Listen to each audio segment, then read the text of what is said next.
instead of trying to go back and review these episodes, because that was so long ago, I want to talk about Ash's and Bia's rivalry as a whole.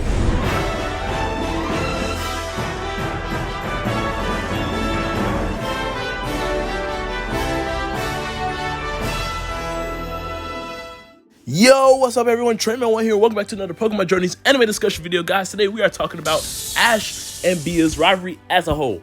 I'm going to be breaking down how I feel about this rivalry, where would I rank it, and, you know, kind of compare it amongst all the other rivalries that we've had in the series. Because Bia is considered Ash's main rival of Journeys, but I don't really know how I feel about this rivalry, to be honest, compared to the other ones, especially like Gladion, Paul, things like that. So let's go ahead and get right into this breakdown.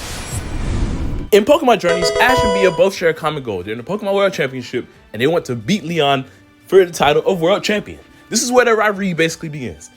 They have 3 battles in the series, which, to be honest, that's okay. You know, rivals, they don't really have too many battles. If you look at characters like Alon, he only had 3 battles with him. Gladion, he only had 4. So the amount of battles they had isn't really the issue. But my opinion really comes where the structure of their rivalry. And let me explain. In the beginning, when Ash and Bia first had their battle and their rivalry began, I actually liked the idea of Bia, a gym leader, being Ash's main rival in the series. But at the same time, I didn't really like the way that they handled it. In their first fight, Ash goes in with Riolu and Farfetch, his 2 newest and weakest Pokemon on the team. He gets destroyed, but this causes him to go through this whole depression arc where he's like, oh man, I'm never going to be able to get up to Leon now. Okay, Ash getting scared by the Octolock. That was a pretty good move, but all the other stuff of Ash getting all depressed and not wanting to fight anymore just because he lost to Bia with his 2 weakest when he is Gengar, Pikachu, and Dragonite. I'm like, if you used those 3 Pokemon in this battle, you probably, I don't know if he would have won because Bia did have some nice strategies, but he probably would have at least tied or did better. He could have won probably with Dragonite, to be honest, because Dragonite is just this OP beast. But I get it. Ash wanted to fight fighting types with fighting types, just like how Ash and Gladion with the Lycanroc. So I really kind of let this slide, but then, you know, it kind of adds on more issues. That being the rematch. 5 episodes later, Ash and Bia have a rematch. And I know I've talked about this before. I didn't really like how Pikachu came in and that's how he kind of tied, because there was no real training episodes in between his first loss and when he came back and tied. All he did was switch Farfetch for Pikachu, and obviously Pikachu was going to do better, like I said before, and he ties. Now, Riolu did have a strategy of getting out of the Octolock, so I will give them some credit where credit is due. But at the same time, I don't really feel like this was a good comeback. Like, these 2 tie. Yes, Riolu and Grapplot are now at the same strength. They're the main rivalry. But I felt like because Pikachu also helped, that's why Riolu was able to tie. Meaning, I wanted them to have another fight later on the line where it was just Riolu and Grapplot all out, or maybe even Lucario and Grapplot. But we really don't get that fight. We do get the conclusion to the rivalry. But in my opinion, for what they were building up to with Riolu and Grapplot, it did not end well. I'm going to take an example from the previous series where they kind of did the story as well, but they handled it way better. That's Ash and Nanu. Ash loses to Nanu horribly, but the next couple episodes is just focused on him training, him taking on the trial, Tapu Bulu training, this, that, and the third, so that he can prepare for his rematch against Nanu. So when he does have this rematch and Lucario learns these new moves through training, we get the, I don't know, it's much more justified of Ash winning against Nanu versus how Ash came back and tied against Bia, in my opinion. After their rematch in episode 39, Ash and Bia don't fight again until episode 85. That's a whole series without seeing Bia. Now, yes, we did get a couple cameos, like her watching Ash versus Volkner, and her always being in the title cards. But still, for them not to interact from 39 to the 80s, where's the rivalry? Like, yes, like I mentioned before, Ash and Gladion, they only had 4 fights in the series altogether. But Ash and Gladion had other stuff to build onto their rivalry. For example, okay, I'm not just comparing this to Sun and Moon, like, you know, because I like Sun and Moon, but it's the previous series, and I can also bring up some other comparisons. But for Gladion right now, if you look at Gladion and Ash, their rivalry wasn't only just from them fighting, but they also had, like, ideals, different ideals. For example, in the Crozma arc, Gladion's just like, oh, we need to complete the mission.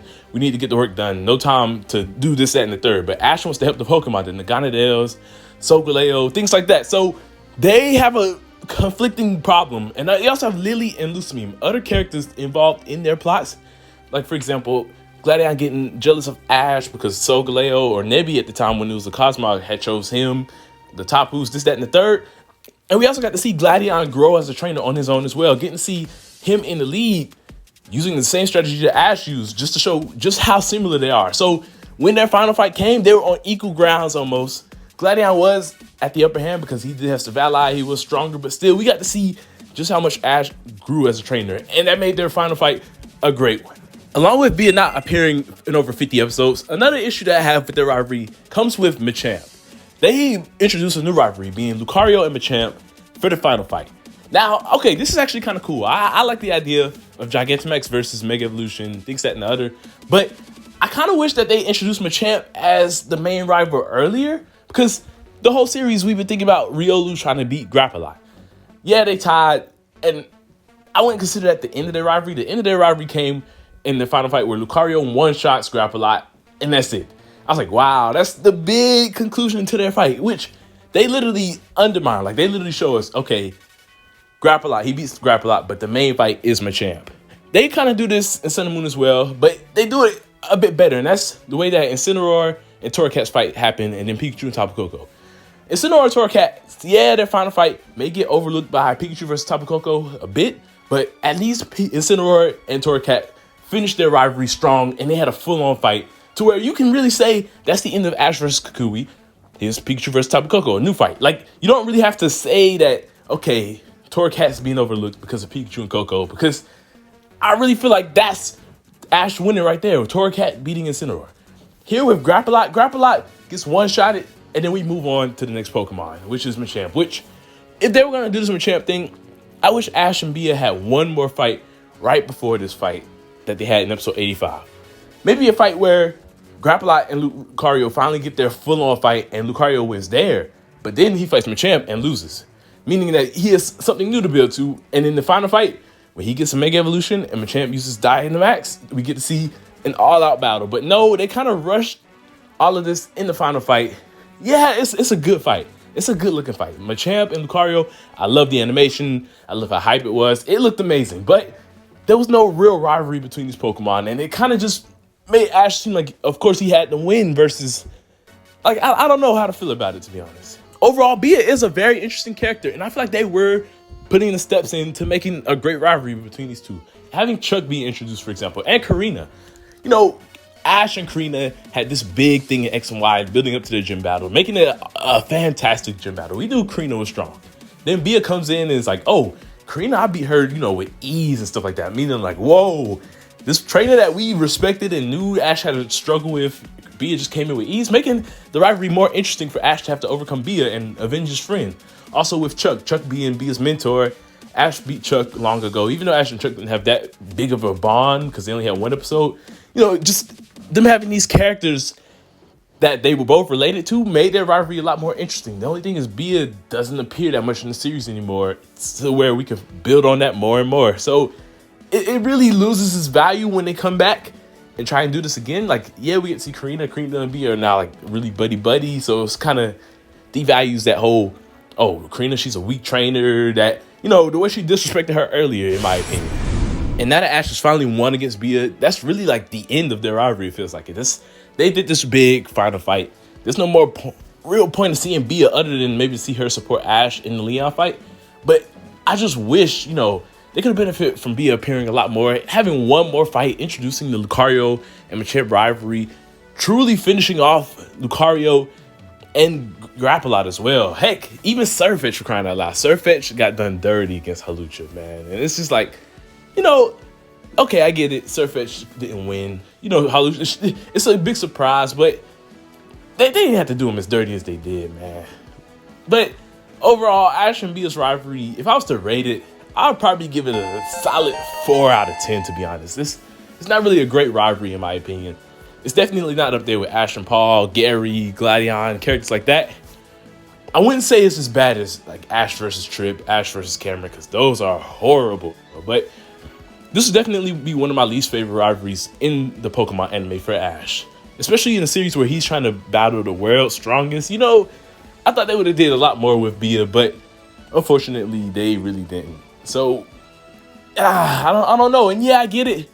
Bia moved up to the hyper class early on, so Ash was still in the super class. He had to build his way back up. But I feel like they could have had maybe battles outside of the championship too, maybe to kind of build it up better, or just something more appearances from Bia, like some type of development between these two. Because like Ash and Paul, for example, Ash and Paul, it wasn't just the battles that made the rivalry great. It's the conflicting views. And like Ash and Bea really didn't have that. They just both had to go to fight Leon. So yeah, this is one of my least favorite rivalries, but the fight was still cool. Like I love Machamp versus Lucario. That was an amazing looking fight.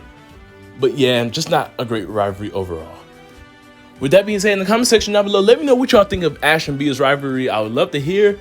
Is it one of y'all favorites, which I'll put up there with some of the greatest, or is it kind of down in the lower? Let me know what y'all would rate it. Thank you all for watching. I hope y'all enjoyed. Don't forget to leave a like and subscribe. TradeMan1, peace out.